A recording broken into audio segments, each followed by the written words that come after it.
अस्सलाम वालेकुम नाज़रीन, आप देख रहे हैं प्रोग्राम रियासत और अवाम और मैं हूं मारिया जदू। नाज़रीन, आज के प्रोग्राम में आपके साथ एक ब्रेकिंग न्यूज शेयर करेंगे। आपको बताएंगे कि साबिक जज राना शमीम के बयान हल्फी को बरतानिया से क्यों नोटराइज करवाया गया, उसका असल मकसद क्या था और उसके साथ साथ इसकी जरूरत आखिर पेश आई क्यों, ऐसा कॉन्टेक्स्ट क्या था। इस हवाले से सबसे ज्यादा बात हो रही थी कि कहां से आया, क्यों आया। ये तमाम इनसाइड स्टोरी आज के प्रोग्राम रियासत और अवाम में आपके साथ नाज़रीन शेयर करेंगे और प्रोग्राम का आगाज नाज़रीन करेंगे 3 घंटे की आसाब शिकन जंग के बाद बिल आखिर ऑपोजिशन सरेंडर कर गई है। हुकूमत ने 18 वोटों की बर्तरी दिखाकर नया सियासी जन्म लिया है और आज मुश्तरका इजलास यानी कि ज्वाइंट सेशन जो था उसके दौरान क्या कुछ होता रहा, वो तमाम मनाजिर जो आज कैमरे की आंख कैप्चर ना कर सकी, लेकिन वो भी हम हकाइक हम आपके साथ आज के प्रोग्राम में शेयर करेंगे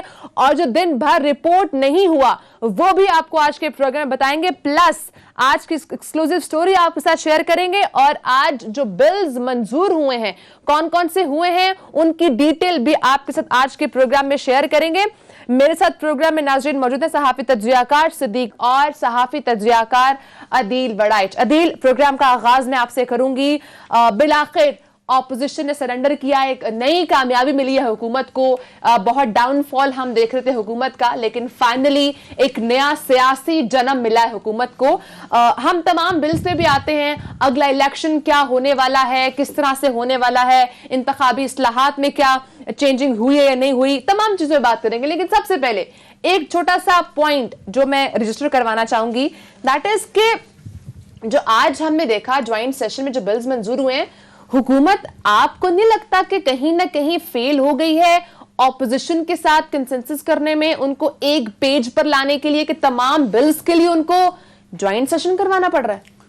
इत्तफाक राय का मामला शुरू जरूर हुआ था 11 तारीख को जो इजलास होना था, उसके बाद हुकूमत यकीनन बैकफुट पे नजर आ रही थी और कहा था, लेकिन यह मामला भाग गया था जिदबाजी पे, क्योंकि हुकूमत की जो अपनी सियासी साख है, उसकी अददी अक्सरियत है, उस पर उठ के थे सवाल।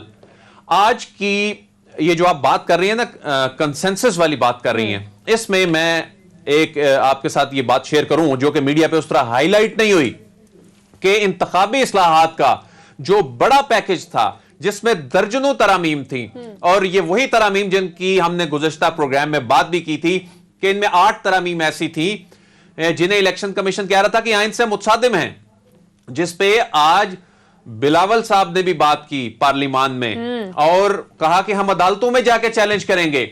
तो अदालतों में जाकर चैलेंज करने का जो सारा जिस चीज पे ग्राउंड बनना था, हुकूमत ने कमाल होशियारी से वो बिल ही आज की प्रोसीडिंग से मंजूर नहीं कराया। अच्छा, मंजूर नहीं हो सका? ये मंजूर नहीं, ये मुअख्खर हो गया, यही तो बात डाउन प्ले हो गई। अच्छा, ये बिल मंजूर नहीं हुआ बल्कि आगे चला गया। आज जो इंतखाबी इस्लाहात से मुतल्लिक बिल मंजूर हुए हैं, उसमें सिर्फ ईवीएम और इंटरनेट वोटिंग हुई है। बाकी जो मामला था, हमने कल भी आपके साथ ये खबर शेयर की थी, एक्ट मंजूर, इलेक्शन एक्ट में जो तरामीम का जो बड़ा पैकेज था वो मुअख्खर कर दिया गया है, डेफर कर दिया गया है। न्यूज के तमाम बिल्स में ये बिल जो है वो मंजूर नहीं हो सका। हाँ, अच्छा, अब ये एक बड़ा जबरदस्त माहौल ऐसा बन गया हुआ था, लेकिन अगर हुकूमत कल इसको अनाउंस कर देती ना कि हम जी इसको डेफर कर रहे हैं, तो वो एक सियासी तौर पे ये लगना था कि हुकूमत शायद परेशान है, इस पे नंबर पूरे नहीं हो सकेंगे। हुकूमत ने इसका पता नहीं चलने दिया, ये बिल एजेंडे में आया। एजेंडे में आया, अचानक ये फैसला हुआ कि इसको हम आगे लेके जा रहे हैं। ठीक है। जो इंटरनेट वोटिंग है और जो ईवीएम है वो मंजूर करा लिया। अब अपोजिशन अदालत में क्या लेकर जाएगी, अपोजिशन अदालत में क्या चैलेंज करेगी? असल मुतनाज़ा मामला वो था और उस पे ये वजीर कानून फरोग नसीम साहब की सजेशन थी प्राइम मिनिस्टर साहब को, और कल के इजलास में जैसा कि हमने आपको इनसाइट दी थी कि कल के इजलास में चीजें डिस्कस हुई हैं, अगर तरमीम ना की तो मसला बन जाएगा, और वो हुआ ही नहीं है। वाकई में हुकूमत पूरी तैयारी के साथ मैदान में उतरी है और उनको ये इल्म था कि क्या आज की प्रोसीडिंग में करना है और क्या नहीं करना। अच्छा, हुकूमत वाकई भरपूर तैयारी के साथ आज उतरी। आज जो ईवान का माहौल था ना, वो बहुत ही ज्यादा टेंस बनाने की अपोजिशन की जानिब से भरपूर कोशिश की गई। कैसे कोशिश की गई? 1 बजे इजलास शुरू होता है। स्पीकर साहब जो हैं वो कहते हैं जी कि बिल टेबल करें। 1 बजे इजलास शुरू होने के बाद जी अपोजिशन लीडर कहते हैं जी मैंने बात करनी है। उन्होंने कहा जी ठीक है आप करें। उन्होंने तसल्ली से बात की, हुकूमत ने पेशेंस का मुजाहरा किया, कोई रिएक्ट नहीं किया। शाह महमूद कुरैशी साहब ने उसका जवाब दिया। फिर बिलावल साहब ने कहा जी मैंने भी बात करनी है। बिलावल साहब को भी तसल्ली से बात करने दी, खुल के खेलने का मौका दिया गया। फिर मौलाना असद साहब ने कहा जी मैंने भी बात करनी है जी, उनको भी बात करने का मौका दिया। इसी इसना में 2 घंटे गुजर गए। 3 बजे का जब टाइम आ गया तो 3 बजे बिल प्रॉपर पहला पेश हुआ। उसके बाद जब बिल पेश हुआ और काउंटिंग हुई तो पहली काउंटिंग जो है वो 15 मिनट में मुकम्मल हो गई, जिसमें 18 वोटों की बर्तरी हुकूमत की निकल आई। उस काउंटिंग पे अपोजिशन भी तैयार होकर आई हुई थी। बिलावल साहब ने आज एक कानूनी यॉर्कर मारा। उन्होंने ये यॉर्कर मारा कि जी हुकूमत ने जो दोनों ऐवानों की कुल स्ट्रेंथ है ना, उसकी सादा अक्सरियत पूरी करनी है। यहां जो मौजूद लोग हैं उनकी नहीं, वो बनती है 222। इस पे फरोग नसीम साहब ने आइन की किताबें खोल ली। इसके बाद बाबर वान साहब ने आइन की किताब खोल ली। फरोग नसीम साहब ने आइन के मुतल्लिका जो सेक्शन है पढ़ के सुनाए। ये स्टैब्लिश किया कि आइन में ये लिखा है, बिलावल साहब कह रहे हैं कि रूल्स में ये लिखा है, आइन जो है वो ज्यादा मुकद्दम है, आइन जो है वो प्रिवेल करता है। और इस यॉर्कर पे उन्होंने लगाया छक्का। इस पे मचा शोर शराबा। अपोजिशन को पता चल गया कि हमारे पास अब नंबर्स पूरे नहीं है। इस पे जब अगली काउंटिंग होती है, अगली काउंटिंग जो पहली काउंटिंग पहले चंद मिनट्स में हो जाती है मुकम्मल, अगली काउंटिंग आधा घंटा भी मुकम्मल नहीं होती, उसमें शोर शराबा मचना शुरू हो जाता है। वो कहते हैं जी अब मानते ही नहीं है गिनती। मुर्तजा जावेद अब्बासी जाके उस सारे मामले में मुदाखलत करने लग पड़ते हैं। स्पीकर साहब कह रहे हैं आप बैठे हैं, आप स्टाफ को काउंटिंग करने दें। उसके बाद नौबत यहां तक आ जाती है कि डिवीजन करानी पड़ती है स्पीकर साहब को। वो डिवीजन भी कामयाब नहीं होती। उसके बाद फिर वो जो आवाज के जरिए होता है कि कौन इस बिल के हक में है, कौन इसके खिलाफ है, इस तरीके से फिर कानून साजी जब होना शुरू हुई। आज हुआ ये कि जो बड़ी अफसोसनाक बात है, अफसोसनाक बात यह है कि आज चूंकि अपोजिशन ने माहौल को खराब करने का पूरा प्लान बनाया था, प्राइम मिनिस्टर साहब के सामने अपोजिशन के लोग हो गए इकट्ठे और ऐसी नामुनासिब और गैर पार्लिमानी नारेबाजी वहां पर हुई। उनकी अहलियत से मुतल्लिक नामुनासिब बातें की गई। प्राइम मिनिस्टर साहब पर नामुनासिब जुमले कसे गए उनके बिल्कुल सामने खड़े होके। और हामिद हमीद साहब ये नारे लगवा रहे थे और वो नारे इस तरह के थे उनके सामने खड़े होके कि मैं वो टेलीविजन चैनल पे आपके सामने बयान नहीं कर सकता। और इस अंदाज में इस माहौल को खराब करने की कोशिश की गई कि शायद हुकूमत की जानिब से रिएक्शन आए, वजीर आजम की तरफ से रिएक्शन आए, कोई मुराद सईद साहब जिस तरह वो रिएक्शन दिखाते हैं वो आ जाए, माहौल खराब हो। हुकूमत ने आज ये सियाना बन के दिखाया कि रिएक्ट नहीं करना, क्योंकि स्ट्रेंथ पूरी है, तादी पूरे हैं, अपने बंदों पे आज उनको कॉन्फिडेंस था। इस पे हुकूमत ने रिएक्ट ना करने का जब फैसला किया तो वो भी नारेबाजी करके और ये सब कुछ करके थक गए। स्पीकर से बदतमीजी की गई, कापियां उन पे फेंकी गई। स्पीकर को ये कहना पड़ा मुर्तजा जावेद तो क्या यही वजह थी कि आज ज्वाइंट सेशन से वजीर आजम ने खिताब नहीं किया? नहीं, इसकी एक रीजन ये भी हो सकती है कि ज़ाहिर अपोजिशन ने बहुत ज्यादा जो माहौल को खराब करने की कोशिश की। लेकिन खैर मैं नहीं समझता कि इमरान खान साहब इस पे कोई बैकफुट पे चले जाए। लेकिन मुझे आज वो टाइम याद आ गया जब 2018 में इमरान खान साहब की विक्ट्री स्पीच थी और उसको अपोजिशन ने खराब किया। उस वक्त इमरान खान माहौल को खराब नहीं करना चाहते थे, अपोजिशन ने माहौल को खराब किया, हेडफोन लगा के उन्होंने खिताब किया। आज भी चूंकि हुकूमत को एक नया जन्म मिला है, आज भी इस सारे मामले को खराब करने की पूरी कोशिश की गई। मेरा ख्याल है आने वाले दिनों में इसका सियासी रिएक्शन जरूर आएगा। एक नया सियासी जन्म मिला है हुकूमत को। सिद्दीक, अगर सिविल और मिलिट्री ताल्लुकात खराब ने और कहते हैं ना कि बैक ऑफ द स्टेज सब कुछ ठीक था, तो फिर हम इतने दिनों से ऐसी बातें क्यों सुन रहे थे कि सिविल मिलिट्री ताल्लुकात खराब हैं, एक पेज पे नहीं है, और इन तमाम बातों को तक़वियत भी बहुत ज्यादा मिल रही थी, फिर ये क्यों हो रहा था?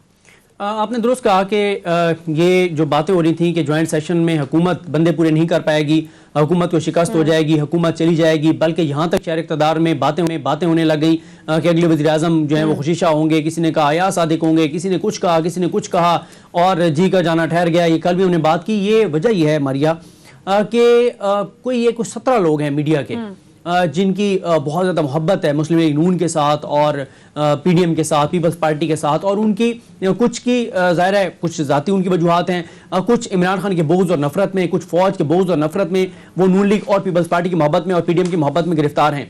उन्होंने एक तासुर ये बना दिया था सोशल मीडिया के ऊपर, मीडिया के ऊपर, कि फौज और हुकूमत में शदीद लड़ाई हो गई है और फौज ने यह तय कर लिया है कि इस हुकूमत को अब घर भेजना है। अब मसला यह है कि उनका इन्फ्लुएंसर ट्विटर के ऊपर पूरा एक तबका है, उनको वो सारे जो एक पूरी एक पूरा ग्रोह है जो उनको फॉलो करता है। एक बंदा ट्वीट करता है, दूसरा उसके ट्वीट को देख के उसके अल्फाज चेंज करके वो ट्वीट करता है, तीसरा अपने अल्फाज में करता है, चौथा अपना मिसाला लगा के करता है। तो ये सारी गेम थी सोशल मीडिया के ऊपर और माहौल ये बना दिया गया कि ये हुकूमत घर जा रही है, हालांकि ऐसी कोई बात नहीं थी। जो 6 अक्टूबर से किस्सा शुरू हुआ था, जो एक तासुर दिया गया था कि सिविल मिलिट्री बहुत ज्यादा इख्लाफात हैं और हुकूमत को घर भेजा जा रहा है, आज उस किस्से का चैप्टर क्लोज हो गया है, वो किस्सा तमाम हो गया है। और वो अपोजिशन जो इस वजह से कि इमरान खान और फौज में इख्लाफात हो गए और वो तासुर दे रहे थे हमारी फौज से डील हो रही है और वो अपने आप को अर्श पे महसूस कर रहे थे, तो आज इमरान खान साहब उनको फर्श पर ले आए हैं। इसमें एक और चीज है कि अब जैसे अदील बड़ाई साहब ने कहा, जितने बिल पास करवाए हुकूमत ने, अब लगता है कि इमरान खान नई सियासी इनिंग्स भी है और नई उन्होंने एक तारीख बदलने की ठान ली है जो ओवरसीज पाकिस्तानियों को वोट का हक दिया है। एक और इंपॉर्टेंट पॉइंट है मारिया, ये भी बहुत ज्यादा बात होती थी, ये भी आज बात होना शुरू हुई कि अपोजिशन के बंदे क्यों पूरे नहीं थे। और ये तासुर दिया जा रहा है कि जैसे फौज ने, इदारों ने फोन किए हैं इनको और फोन करके कहा है कि इनके बंदों को कि तुम्हारे बंदे नहीं आने चाहिए। इसमें जरा प्रोड्यूसर साहब, अपोजिशन के प्रोड्यूसर साहब को कहेंगे, अगर वो आदिल शाहजेब साहब के प्रोग्राम में कल, यानी अभी वोटिंग हुई तो नहीं थी, वोटिंग तो आज हुई, इजलास तो आज हुआ, अगर आप जरा कमरुज़्ज़मान कायरा साहब और राना सनौला साहब का मारिया सॉर्ट फिर आगे बात करें। कल के प्रोग्राम में क्या कहा इन दोनों हजरात ने, जरा ये सुनिए।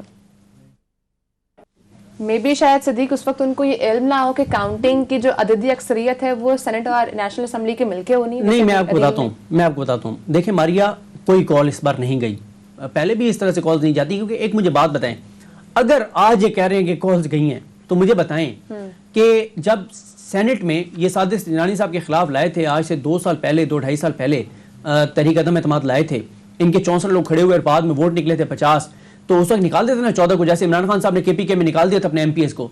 भाई आप अगर एक नजरियाती आप जंग लड़ रहे हैं, आप कहते हैं इक़्तिदार के लिए तो लड़ ही नहीं रहे, हम तो पाकिस्तान की तारीख बदलने के लिए लड़ रहे हैं, तो भाई निकाल दो ना इन काली भेड़ों को।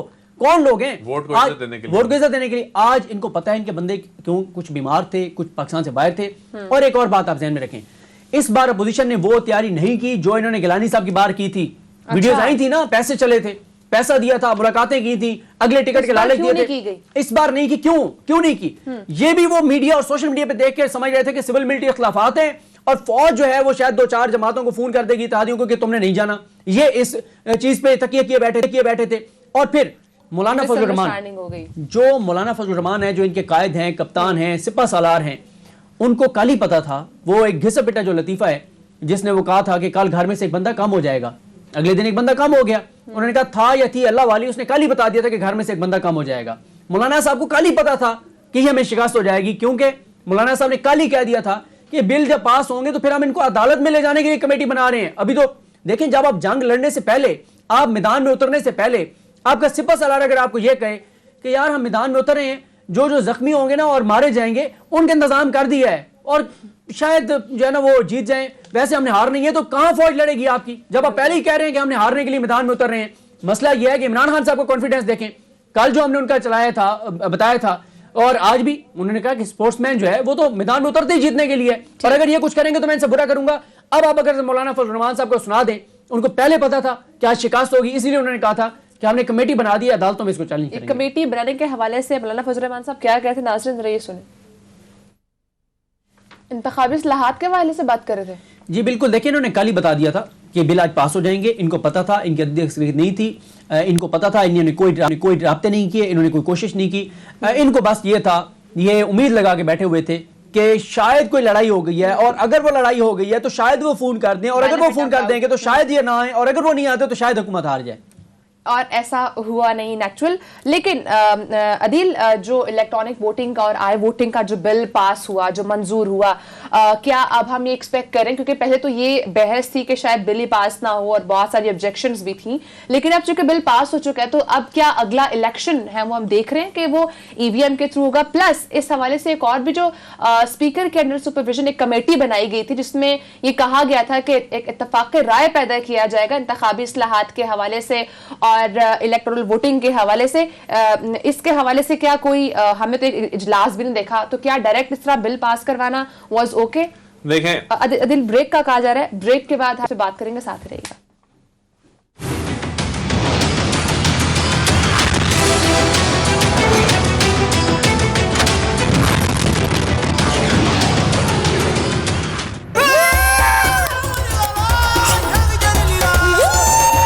इसी से तो लाइफ में मजा आता है के बाद जब साह आता है। मिर्ची की रूह को क्लियर करे स्प्राइट।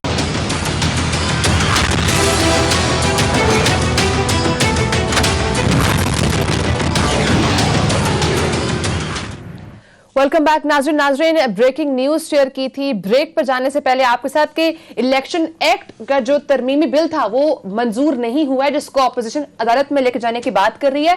बेसिकली जो इलेक्शन एक्ट था उसके अंदर बेसिकली दो आगे फर्दर बिल्स थे, एक जो ईवीएम और आई वोटिंग के हवाले से था और एक वो बिल जिसके अंदर तरमीम थी बेसिकली, जो कि हुकूमत ने डेफर कर दी, जो कि जिसके हवाले से ऑपोजिशन कह रही है कि हम अदालत में जाएंगे। अदील, सबसे पहले तो ये बताएगा कि क्या अब ऑपोजिशन ये आई वोटिंग और इलेक्ट्रॉनिक वोटिंग मशीन के हवाले से अदालत जा रही है, जो कि बिल मंजूर हो चुका है? जी, हुकूमत जो कमजोर विकेट पे खेल रही थी ना, वो मामलात थे जो डेफर हुआ है, जिसमें इलेक्शन कमीशन के बहुत से आईनी इख्तियारात कानून के तहत या तो नादरा को दे दिए गए या किसी और अथॉरिटी को दे दिए गए। तो ये मामला हुकूमत ने किया है डेफर, जिसपे कल प्राइम मिनिस्टर ऑफिस में इजलास भी हुआ था। अभी ये जो हमने आपको बताया कि इंटरनेट वोटिंग और ई वोटिंग, इलेक्ट्रॉनिक वोटिंग जो है, इलेक्ट्रॉनिक वोटिंग मशीन जो कि यहां पर मौजूद पाकिस्तानी अपना वोट का हक इस्तेमाल करेंगे, इंटरनेट वोटिंग जो समंदर पर पाकिस्तानियों के लिए है, ये वो मामला है। अपोजिशन इसको अदालत में कैसे लेके जाएगी? इंटरनेट वोटिंग का हुक्म तो जनाब चीफ जस्टिस साकिब निसार साहब, उस वक्त 3 जज साहिबान बैठे थे और उधर तमाम पार्लियामेंटेरियंस आए थे अदालत में। वहां पर जो ऑडिटोरियम है वहां पर अदालत लगी थी, वहां पर प्रेजेंटेशंस हुई थी। उसके बाद इसको इलेक्शन एक्ट का हिस्सा बनाया गया कि इस पे पायलट प्रोजेक्ट होंगे। ईवीएम के मामले पे टेक्नोलॉजी के इस्तेमाल के हवाले से, सेनेट इलेक्शन में टेक्नोलॉजी के इस्तेमाल के हवाले से सुप्रीम कोर्ट ऑफ पाकिस्तान सदारती रेफरेंस में यह राय दे चुकी है। इस मामले पे हुकूमत ने इतना सेफ खेला है कि ये मामला अदालत में जाएगा तो अपोजिशन को कोई रिलीफ नहीं मिलेगा। क्या अब अगला इलेक्शन हम देखेंगे कि ईवीएम के थ्रू हो सकेगा? अगला इलेक्शन ईवीएम के जरिए होने के तो फिर भी इम्कानात हैं। इंटरनेट वोटिंग में कुछ मसाइल का सामना जरूर आ सकता है, लेकिन अभी इतना ज्यादा वक्त और ऑपोजिशन को डर तो था या वोटिंग का? उन्हें ईवीएम का भी था। आज शहबाज शरीफ साहब ने तो इसे एक शैतानी मशीन करार दे दिया ईवीएम को, और वो ये कह रहे हैं कि उसका तासुर क्या दिया जा रहा है जी, ये अवाम में नहीं जा सकते और ये मशीन के जरिए वोट लेना चाहते हैं। हालांकि ईवीएम में जो एक रिवायती तरीका है बैलेट को बैलेट बॉक्स में डालने का, वो मौजूद है। ये तो हो ही नहीं सकता कि मशीन का आप काउंट जो है वो चेंज कर दें। जो उसने पर्ची निकालनी है वो उसका ऑडिट होता है, वो ये नहीं है कि कोई इजाफी पर्ची अंदर रख देगा, वो प्रिंट कर करके निकालती रहेगी। बिल्कुल ऐसा नहीं है, लेकिन ये सवाल अपनी जगह मौजूद है। इलेक्शन कमीशन ऑफ पाकिस्तान ने इस लेजिस्लेशन का अब लेना है जायजा। अब ये भी देखना है कि अपोजिशन स्पीकर के अंडर सुपरविजन कमेटी बनाई थी कि इत्तेफाक कायम करना अपोजिशन और हुकूमत के दरमियान इसी मामले को लेकर, वो तो हुकूमत करने में फेल हो गई है। दी कैसे फेल हो गई है? हुकूमत ने वो कंसेंसस तो ना हो सका ना, कंसेंसस वाला मामला तो वैसे ही मुअख्खर हो गया है, जिस पे इंतखाबी इस्लाहत होनी है। यही तो आज सियासी चाल चली है पाकिस्तान तहरीक इंसाफ ने। वो उसमें इलेक्टोरल वोटिंग भी तो थी ना दी। देखें, इलेक्ट्रॉनिक वोटिंग और जो आई वोटिंग है ना, इस मामले पे अपोजिशन चाह रही थी इतना डिले करो इसे कि मुमकिन ही ना रहे। जब ये पिछली मरतबा इजलास मुअख्खर हुआ, हमने कहा था कि अब ये इजलास अगर ज्यादा देर के लिए मुअख्खर हुआ तो हो सकता है अगले इलेक्शन में आए ही ना। उसकी रीजन यह कि एक एक दिन कीमती है। हुकूमत ने इसको उससे अलग करके करवा लिया मंजूर, इस मामले को रखा ही अलग। लेकिन कमेटी में इसको भी तो डिस्कस अब होना था ना। इंटरनेट वोटिंग और ई वोटिंग वाला जो मामला है, कमेटी किस लिए बनाई? इंतखाबी इस्लाहात के मामले से निकल गया। उसमें बीसीओ आगे, उसमें बीसीओ अमेंडमेंट्स हैं। कमेटी में तो ये कहा ही नहीं गया था कि सिर्फ ये इंटरनेट वोटिंग है, ये कहा था इंतखाबी इस्लाहात। इंतखाबी इस्लाहात का स्कोप तो जो है वो बहुत वसी है। उसपे तो अब अपोजिशन ने अगर कहेगी ना जी हमसे मशवरा नहीं किया, तो ये बोलेंगे आए अभी तो इंतखाबी इस्लाहात का पूरा चैप्टर पड़ा है जिसे हमने मंजूर करवाना है। तो ये बहुत बड़ी चाल मैं समझता हूं कि इमरान खान साहब की लीगल टीम इस मर्तबा कामयाबी से चल गई है। ना सिर्फ ऐवान के अंदर चल गई है, लेकिन आगे इलेक्शन कमीशन क्या इसको इंप्लीमेंट करवा पाएगी इसे देख, क्योंकि उसके लिए इलेक्शन कमीशन ने अपनी तरफ से बहुत सारे पॉइंट्स ऐसे रेज किए थे कि पायलट प्रोजेक्ट होता है, उसके बाद उतनी मशीन्स बनानी है, ये बहुत बड़ा प्रोसेस है, ये कंप्लीट नहीं हो पाएगा। तो इलेक्शन कमीशन क्या इसको इंप्लीमेंट करवा सकेगा अगले इलेक्शंस में? हुकूमत अपना काम कंप्लीट कर दिया। देखें, हुकूमत अभी कानून साजी की है, आगे इसको फर्दर जो भी चीज़ें हैं वो होनी है। देखें, मेरा ये ज़ाती तौर पे ये ख्याल है कि अगर तो हुकूमत धौंस और धमकी की बुनियाद पे कराना चाहेगी इलेक्शन कमीशन ऑफ पाकिस्तान से, तो ये नहीं होगा। अच्छा, इलेक्शन कमीशन के पास बहुत सी ऐसे तरीके होंगे कि वो इसको डिले करते चले जाएंगे और ये मुमकिन नहीं होगा। लेकिन जो ये फवाद चौधरी साहब वाली डेवलपमेंट है कि फवाद चौधरी साहब ने वहाँ जाकर अपने बयान पर माजरत कर ली और एक कोशिश हमें नज़र आ रही है कि कहीं पर ये कोशिश हो रही है, हुकूमत में ये एहसास और इदराक है कि हम एक बार संजीदगी से कोशिश करें कि इलेक्शन कमीशन ऑफ पाकिस्तान के साथ हमारे मामला ठीक हो जाएं और इलेक्शन कमीशन ऑफ पाकिस्तान का जो काम है वो करे। हम जहाँ फैसिलिटेट कर सकते हैं हम करें और ज़्यादा हमें मुदाखलत नहीं करनी चाहिए और ज़्यादा हमले नहीं करने चाहिए। अब वो ये करेंगे कोशिश, अगर नहीं तो फिर ये मामला भी अदालत में जाएगा, जाहिर है, क्योंकि अगर हुकूमत और इलेक्शन कमीशन ऑफ पाकिस्तान आमने सामने होंगे तो कौन इनके दरमियान सालसी का किरदार अदा करेगा, कौन फैसला करेगा, कौन तय करेगा कि कौन ठीक है कौन गलत है। मुझे लगता है ये मामला भी, और अगर इसको अपोजिशन चैलेंज कर देती है तो ये उसी में ही मामला हल हो जाएगा। जब अपोजिशन चैलेंज करेगी इनको तो जाहिर है इलेक्शन कमीशन ऑफ पाकिस्तान को पार्टी बनाएंगे। इलेक्शन कमीशन ऑफ पाकिस्तान वहां जाके जो पहले इलेक्शन कमीशन ऑफ पाकिस्तान का अब से पहले तक जो मौकफ है, आज से चंद हफ्ते पहले तक, वो तो पीडीएम वाला है कि जी ये नहीं हो सकता, ये नहीं होना चाहिए। अगर वो मौकफ उनका वहां पर होगा तो जब अदालती फैसला उस पर आएगा कि जी जो पार्लियामेंट में ने कानून साजी कर दिया वो ठीक है, उसको कलअदम नहीं किया जा सकता, तो फिर election commission of Pakistan bound है। तो इसलिए ये मामला भी अदालतों में जाकर हल होगा और अब ये सारे मामला जो हैं ये अदालतों में जाकर और फैसले होंगे। अपोजिशन के पास कुछ बचा है? अपोजिशन के पास जो है वो आपके बिल्स मंजूर होने के बाद, देखें, हमारी कल हमने ये बात कह दी थी कि जो आज का दिन है ना 17 नवंबर का, इसमें हमने कहा था कि जो भी हारेगा 2023 तक वो इस शिकस्त के बोझ से नहीं निकल पाएगा।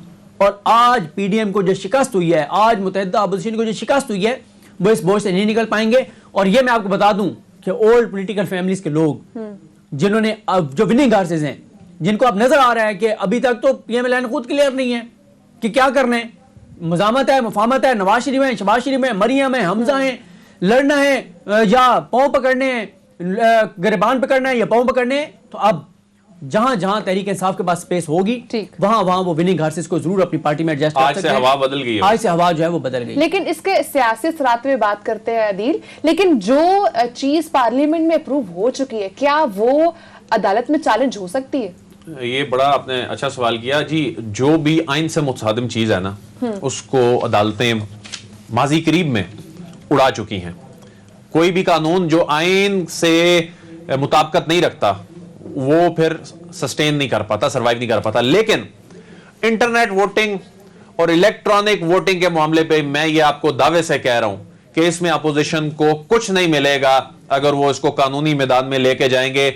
उसकी वजह यह है कि supreme Court of Pakistan technology के इस्तेमाल का कह चुकी है। क्या मौकफ लेकर जाएगी अपोजिशन? इलेक्शन कमीशन क्या मौकफ लेकर जाएगा कि जी हम टेक्नोलॉजी का इस्तेमाल नहीं कर रहे, ताखीर हो गई, अब इनकी जिम्मेदारी है इसको इंप्लीमेंट करना। आइन में स्पेसिफाई है फ्री एंड फेयर इलेक्शंस, उसके लिए मीन कुछ भी हो सकता है। ये तो ये अल्फाज हैं कि फ्री एंड फेयर इलेक्शन के लिए टेक्नोलॉजी का इस्तेमाल किया जाए। और अब देखें सेनेट इलेक्शन में क्या हुआ। इमरान खान का नैरेटिव जो है वो क्या था कि जी सेनेट में पैसा चलता है। वो जो जिस तरह की फुटेजेस सामने आई उसमें ये चीजें साबित हुई। अभी तक वो केसेस चल भी रहे हैं उस पे। वो जो मुख्तलिफ जो यूसुफ रजा गिलानी साहब वाला जो मामला है वो भी वैसे अपने मंतकी अंजाम को वो मामला पहुंच रहा है। लेकिन इंटरनेट वोटिंग के हवाले से भी 3 रुकनी बेंच ये कह चुका है कि इनको समंदर पर पाकिस्तानियों को वोट का हक दें।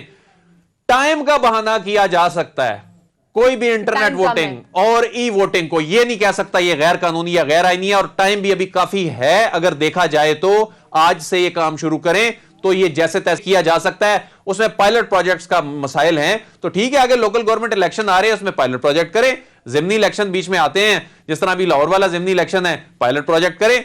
लेकिन आज जो शॉट खेल दी है इमरान खान की टीम ने, उसने इलेक्शन कमीशन को भी मजबूर कर दिया। जी, तो क्या सियासी असरात भी होंगे, कानूनी असरात भी होंगे, और उन्होंने अपने मंशूर में जो एक कमिटमेंट की थी, मैं आज भी देख रहा था उनके ट्वीट 2013 के, 2015 के, और जो ओवरसीज जो पाकिस्तानियों को वोट का हक देने से मुताल्लिक कह रहे थे, आज उन्होंने अपना वादा पूरा कर दिया और इतनी बड़ी कॉन्स्टिट्यूएंसी को उन्होंने एंगेज कर लिया है कि ये थ्रेट बन गई है बहुत सी पॉलिटिकल पार्टीज के लिए। तो ये बहुत बड़ी सियासी शॉट है। पीडीएम आवाम के पास क्या मंजन बेचने जाएगी, क्या होगा उनके पास एक ऐसा नैरेटिव जो वो बेच सके? पीडीएम के पास मैं समझता हूं कि पीडीएम को चाहिए था कि इनको कहते ठीक है जी, हम बैठ के ना मुशावरत से मामलात हल कर लेते हैं, ना इनको चैलेंज देते कि आपके पास तो अक्सरियत ही नहीं रही। आज मैं समझता हूं कि इतना बड़ा धचका लगा है, इतना बड़ा धचका लगा है कि वो जो माहौल बना हुआ था, यकीन करें कि पिछले को 2-3 हफ्तों से, बल्कि कुछ 4-5 हफ्तों से जो माहौल बना हुआ था, ऐसी हवाएं चलना शुरू हो गई थी कि इनके अपने लोग जो हैं वो ये समझना लग पड़े कि ये तो अब पाकिस्तान तहरीक इंसाफ के साथ रहना शायद खसारे का सौदा ना हो। इत्तेहादियों के हवाले से भी, इनके अपने लोगों के हवाले से भी मैं समझता हूं कि आज बहुत से लोगों ने अपनी राय तब्दील की होगी, बल्कि की है। और ये पीडीएम के लिए जाहिर अच्छी खबर तो नहीं है कि किस तरह हफीज शेख साहब के हारने के बाद इमरान खान साहब जो है वो एतमाद का वोट लेते हैं, लेकिन उसके बाद हालात महंगाई के हवाले से भी खराब होते हैं, उसके बाद पॉलिटिकली चीजें डिस्टर्ब होती हैं, एक माहौल अचानक खराब हो जाता है। उसमें तो मैं समझता हूं कि ये हुकूमत को चैलेंज करके उनको मौका दे दिया कि आप खेलें और हमें नाकाम कर दें। जीबी के साबिक जज ने जो एक एफिडेविट दिया है उसके हवाले से अहम इंकशाफात ब्रेक के बाद नाज़रीन एक्सक्लूसिव स्टोरी आपके साथ शेयर करेंगे, साथ ही रहेगा।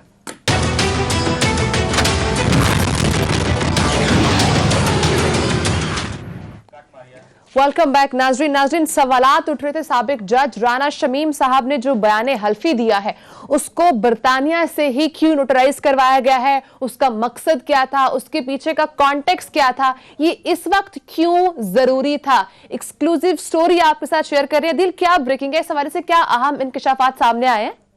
देखें, जो बयाने हल्फी राना शमीम साहब का सामने आया तो एक तासुर ये था जो कि अदालती फैसले में भी कहा है कि यहां चलने वाली प्रोसीडिंग पे असर अंदाज होने की कोशिश है। यानी इस्लामाबाद हाईकोर्ट में जो मरियम नवाज की अपीलें जेरे इल्तवा हैं, लेकिन ये एक तीर से दो शिकार थे। लेकिन लगता ऐसा है कि ये जो असल निशाना है वो कोई और था। वो असल निशाना क्या था वो आज आपके साथ शेयर करते हैं। यानी कि जो बेसिकली मरियम नवाज का केस था वो नहीं था, उसमें भी रिलीफ लिया जा सकता था। ये तो अदालत ने सारा जो एक अदलिया पर एक हमले की साजिश जो थी इस पे उसको नाकाम बना दिया ना। लेकिन इसका बेनिफिट अभी भी लिया जा सकता है या लिया जाएगा। वो कहां लिया जाएगा और असल निशाना क्या था? हाँ, असल निशाना क्या था वो ये है कि जी बरतानिया से ये नोटराइज क्यों हुआ, और इसके वहां से नोटराइज होने की कुछ मालूमात, कुछ रीजंस जो हैं हमारे सामने आई हैं कि नवाज शरीफ साहब की जो वीजा एक्सटेंशन की दरख्वास्त मुस्तरद हुई थी उन पे उन्होंने की थी अपील।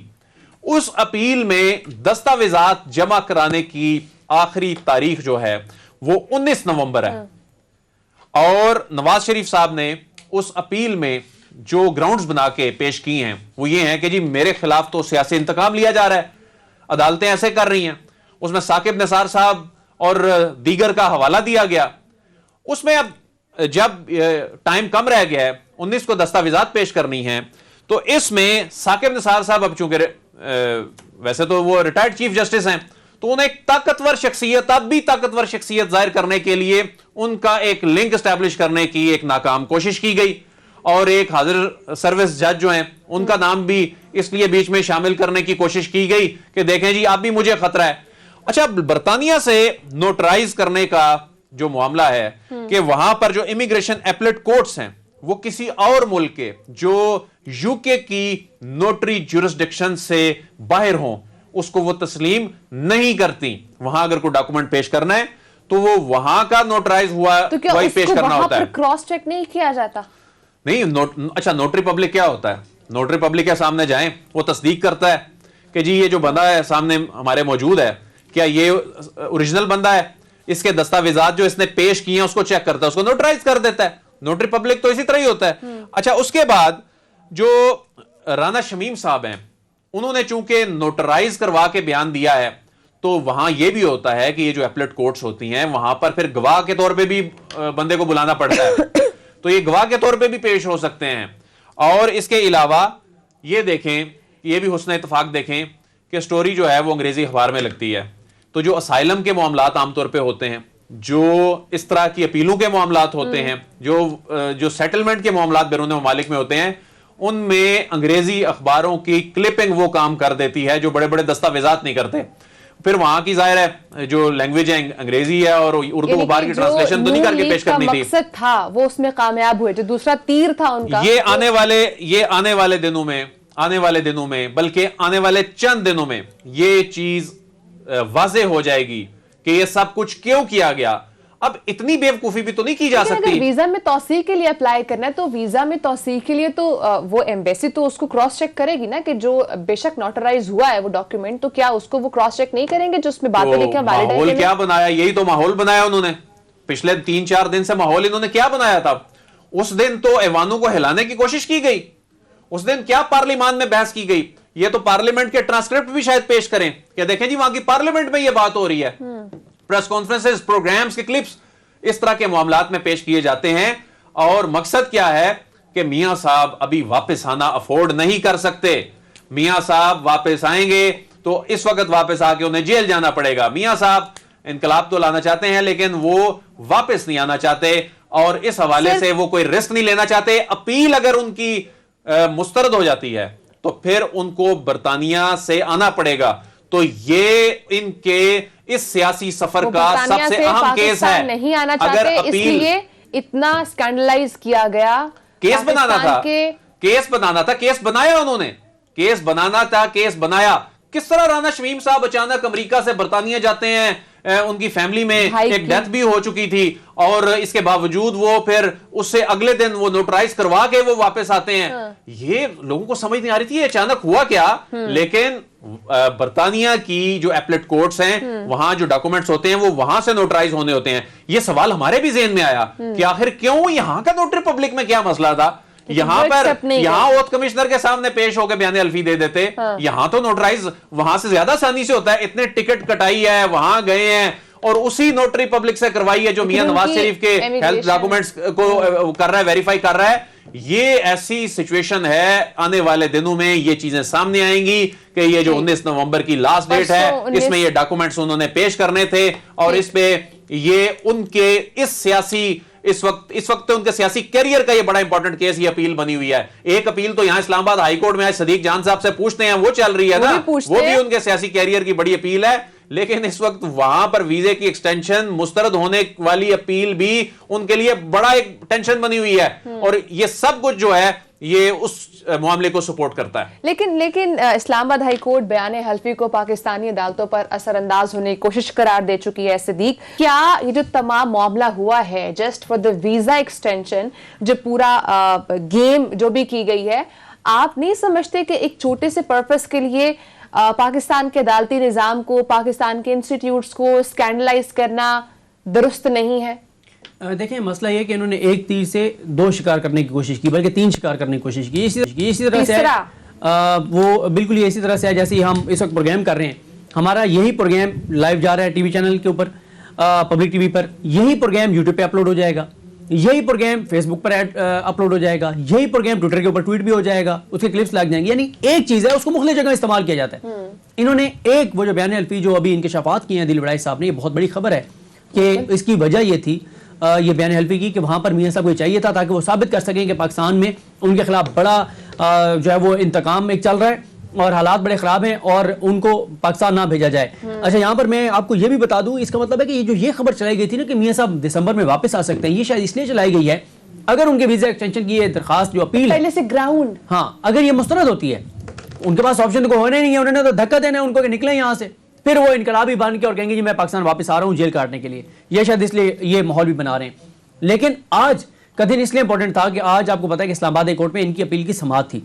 अब हुआ ये कि क्योंकि ये वहां पे भी इनका प्लान था वो पेश करने का, एक तो इन्होंने एक फायदा तो ये उठा लिया ना कि मीडिया में कंट्रोवर्शियल करने की कोशिश की, इस्लामाबाद हाई कोर्ट को, जजेस को कंट्रोवर्शियल करने की कोशिश की। एक कोशिश ये थी कि जजेस को इतना कंट्रोवर्शियल कर दो मीडिया में, सोशल मीडिया पर, कि वो खुद रिक्यूज कर दें। लेकिन क्योंकि इसका ड्रॉप सीन हो चुका था, क्योंकि इसका पोस्टमार्टम जो मीडिया ने और हम सब ने किया इसका, और ये सबसे बड़ा पोस्टमार्टम तो खुद जो राना शमीम साहब के बेटे हैं उन्होंने कर दिया। आप अंदाजा लगाएं, उनके वालिद साहब ने एक बयान हल्फी दिया और पूरी कौम को हिजान में बर्पा कर दिया, हिजान बर्पा कर दिया पूरी कौम में, पूरे पाकिस्तान में एक बहस छेड़ दी।